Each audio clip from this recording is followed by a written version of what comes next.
Hello guys, রেশু কিচেনে সবাইকে স্বাগতম। আজকে আমি আপনাদের বানিয়ে দেখাবো পেঁপে দিয়ে রুই মাছ।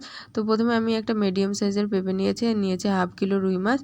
এরপর আমি দেখাবো পেঁপেগুলো কিভাবে কাটবেন। দেখতে থাকুন, ভিডিওটা কোনোভাবে স্কিপ করবেন না, তাহলে বুঝতে পারবেন না। এভাবে দেখতে থাকুন, ভিডিওটা অবশ্যই ভালো লাগবে।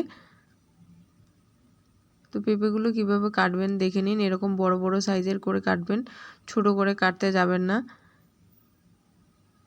এরকম বড় বড় পিস করে কেটে নেবেন। আপনাদের বাড়িতে যদি পেঁপে থাকে বুঝতে পারছেন না কিভাবে রান্না করবেন, এবং এভাবে রান্না করলে বুঝতেই পারবেন না যে পেঁপে খাচ্ছেন। একবার অবশ্যই এই রান্নার ভিডিওটা ট্রাই করে দেখুন, খুবই ভালো লাগবে। তো আমি কি নিয়েছি, পেঁয়াজ, একটা টমেটো, একটা রসুন আর কাঁচা লঙ্কা। এরপর মাছগুলো দেখাচ্ছি। মাছগুলোতে আমি সামান্য হলুদ গুঁড়ো আর সামান্য লবণ দিয়ে ভালোভাবে মেখে নেব। আমি এটা একটু অন্যরকমভাবে রান্না করে আপনাদের দেখাবো। অবশ্যই এই ভিডিওটা একবার বাড়িতে ট্রাই করে দেখবেন, খুবই ভালো লাগবে। আপনি বুঝতেই পারবেন না যে আপনি পেঁপে খাচ্ছেন। পেঁপেগুলো এভাবে বড় বড় করে কেটে নেওয়ার পরে আমি এখানে দিয়ে দেব সামান্য হলুদ গুঁড়ো, 1 চামচ জিরে গুঁড়ো, হাফ চামচ লঙ্কা গুঁড়ো। এরপরে আমি টমেটো, কাঁচা লঙ্কা আর পেঁয়াজ আর রসুনটা একসঙ্গে পেস্ট করে নিয়েছি, এই পেস্টগুলো এখানে দেব।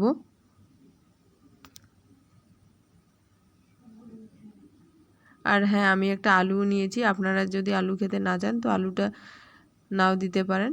তারপরে আমি এখানে সরষের তেল দিয়ে ভালোভাবে মেখে নেব, একদম পুরোপুরি ভালো করে মেখে নেবেন এটা।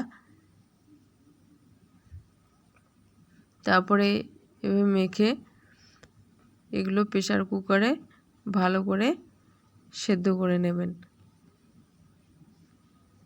আপনারা চাইলে কড়াতেও সেদ্ধ করে নিতে পারেন, এটা একটু টাইম লাগবে বলে আমি প্রেসার কুকারে সেদ্ধ করে নিচ্ছি। দিয়ে দিচ্ছি জল। তো কতটা জল, এখানে সামান্য জল দিয়ে দেবেন, বেশি জল দেবেন না, সামান্য একটু জল দিয়ে দেবেন। দিয়ে প্রেসার কুকার বসিয়ে দিয়ে দেবেন। তারপরে 3টে সিটি হয়ে গেলে নামিয়ে নেবেন। এরপরে কড়াতে তেল দিয়ে দিচ্ছি। মাছগুলো ভালোভাবে ভেজে নেব উল্টে, একদম বাদামি কালার করে।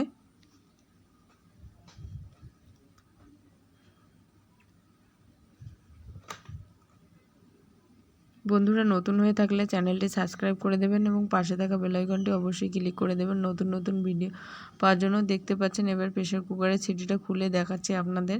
খুব সুন্দর একটা কালার আসে, আর একদম পেঁপেগুলো একদম পুরো সেদ্ধ হয়ে গেছে। এত সুন্দর কালার, দেখতেও যেমন সুন্দর, খেতেও তেমন টেস্ট হবে এটা। তো রুই মাছগুলো এভাবে সবগুলো আমি ভেজে নিলাম।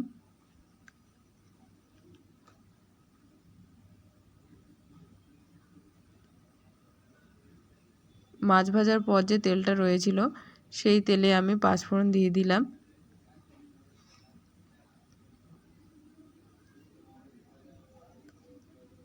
আর একটা তেজপাতা দিয়ে আমি এটাকে ভালোভাবে, যতক্ষণ না পর্যন্ত এটা থেকে স্মেল বেরোচ্ছে ততক্ষণ এটা ভাজবো।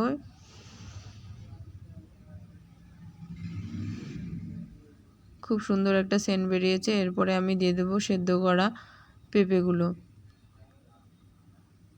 এই সেদ্ধ করার সময় প্রেসার কুকারে যতটুকু জল ছিল ঠিক ততটুকু জলেই আমি ভালো করে কষিয়ে নেব। দেখতে পাচ্ছেন এত সুন্দর কালার চলে এসছে,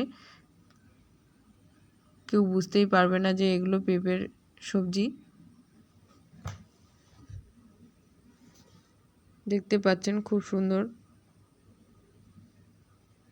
এভাবে কষিয়ে নেবেন ভালোভাবে।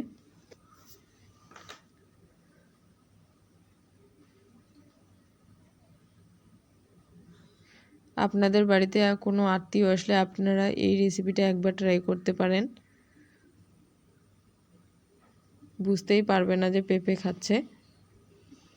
তো এভাবে ভালোভাবে কষিয়ে নেওয়ার পর আমি ঝোলের জন্য একবারে জল দিয়ে দেব।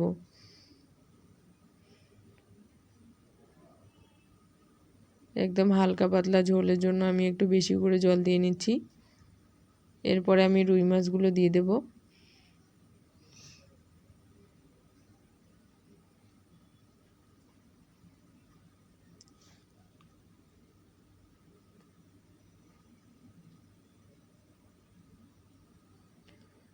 দিয়ে ভালো করে এদিক ওদিক উল্টো পাল্টা করে দেব, একটু নেড়ে চেড়ে দেবো। দেওয়ার পর দেখতেই পাচ্ছেন খুব সুন্দর। তারপর যখন ফুটবে তখন তারপরে নামিয়ে নেবেন। দেখতেই পাচ্ছেন খুব সুন্দর হয়েছে, বোঝাই যাচ্ছে না যে এগুলো পেঁপে এবং রুই মাছের তরকারি। একদম খুবই সুন্দর কালার এবং খুবই টেস্ট হয়েছে। আপনারা অবশ্যই এটা একবার বাড়িতে ট্রাই করবেন।